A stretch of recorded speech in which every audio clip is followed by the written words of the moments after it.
Why is the mainstream media so obsessed with Sharpiegate, you might be asking? Surely the mainstream media doesn't care that much about the president drawing on a map with a Sharpie or a changing forecast for a hurricane. So why the obsession then with Sharpiegate? In fact, CNN's Brian Stelter did a piece last night scolding journalists for not being more obsessed with the president's marker. Watch. The Alabama mess was not a small story, some trivial distraction. No, the banner on screen should say the president misled the public about a hurricane for a week. That's the big story. Truth be told, much of the news coverage actually helped Trump. He doesn't realize this, but a lot of the coverage minimized how serious this episode was. I see this happening all the time. The words we use, the framing we choose, treats the absurd and the aberrant like it's reasonable, like it's normal. Take the term Sharpiegate. It's a funny term, I admit, but it indicates that Trump getting the facts wrong in an emergency is just a joke. And his campaign agrees. I mean, you saw they're selling official branded markers now. But this was not a joke to the folks in Alabama who saw Trump's tweets. Speaking of jokes, remember Brian Stelter is the same guy who told creepy porn lawyer and serial liar Michael Avenatti that he took Avenatti seriously as a presidential candidate.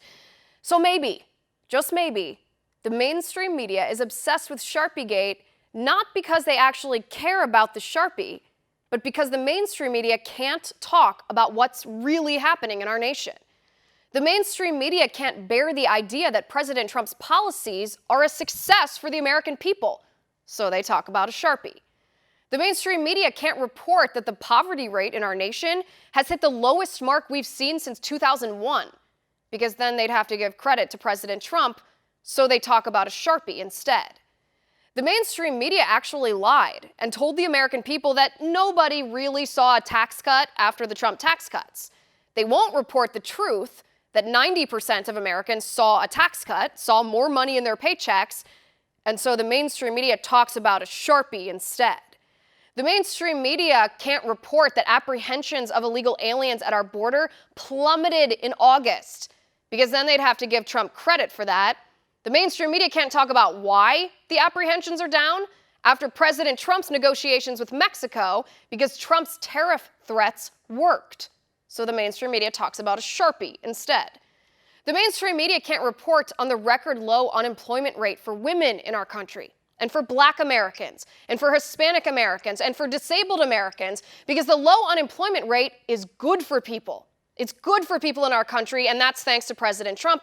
So the mainstream media talks about a Sharpie instead. So in other words, Brian Stelter is correct. He says Sharpiegate is not some small, trivial distraction, and he's right.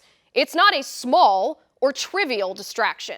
It's a dishonest smear attempt to damage the credibility of a duly elected president by castigating the president's ability to read a map instead of a debate on the merits of the policies Trump has enacted or the string of Trump's policy successes we the people can see across the nation that CNN and other mainstream media outlets can't bring themselves to cover because their hatred of Trump is more than their love of the American people and the well-being of their fellow citizens.